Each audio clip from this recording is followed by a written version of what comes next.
Bom, e estes ataques em Brasília, na tarde de domingo, continuam repercutindo também fora do país. O repórter Luca Bassani acompanha as movimentações e traz agora os detalhes para a gente. Boa noite de segunda-feira a todos. Os atos de violência e vandalismo que ocorreram ontem na capital brasileira repercutiram por todo o mundo, seja na imprensa, seja na política.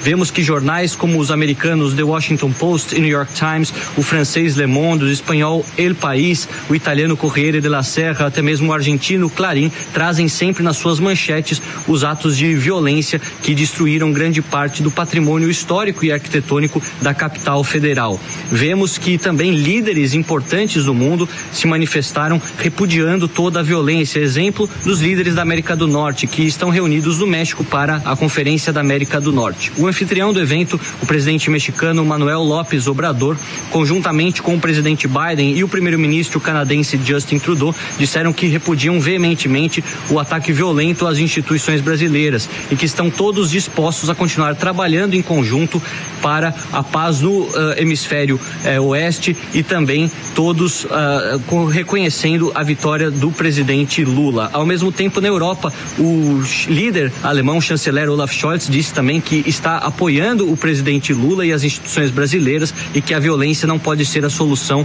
para tentar impor a sua vontade política. Na mesma linha, vimos ontem também declarações do presidente francês Emmanuel Macron e tantos outros. O que chamou a atenção é que até mesmo líderes conservadores da direita ou até mesmo extrema-direita europeia se manifestaram contrários àquilo que aconteceu ontem em Brasília. Vemos o exemplo da líder da oposição, Marine Le Pen, na França, que disse que as instituições brasileiras não podem passar por um ataque como passaram e que a violência nunca é a maneira de impor a sua vontade, principalmente em um país democrático como o Brasil. A primeira-ministra italiana, Giorgia Meloni, do partido Fratelli d'Italia, considerado por muitos também bastante conservador, até mesmo radical, ela disse que as instituições brasileiras têm todo o apoio da Itália e que aquilo que ocorrido ontem em Brasília mostra que não se pode aceitar a violência como uma maneira de se fazer política. Exatamente na mesma linha como foi o líder do partido Vox da Espanha, Santiago Abascal, que também disse que a violência é jamais aceitável.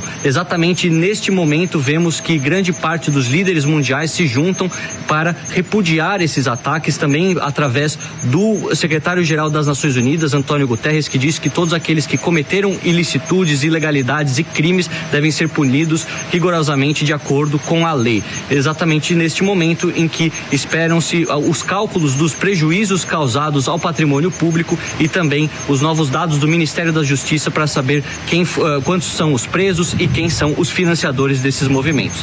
Voltaremos sempre trazendo para vocês todas as atualizações da geopolítica mundial aqui na Jovem Pan News. Luca Bassani para a Jovem Pan News.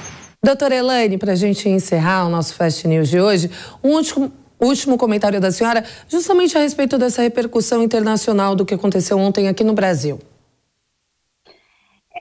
Kalina, ninguém em sã consciência pode vir a público apoiar o que nós vimos ontem, né? Então, todos os líderes, mesmo os de oposição à esquerda internacional, se posicionaram contra qualquer ato que venha contra a democracia, né?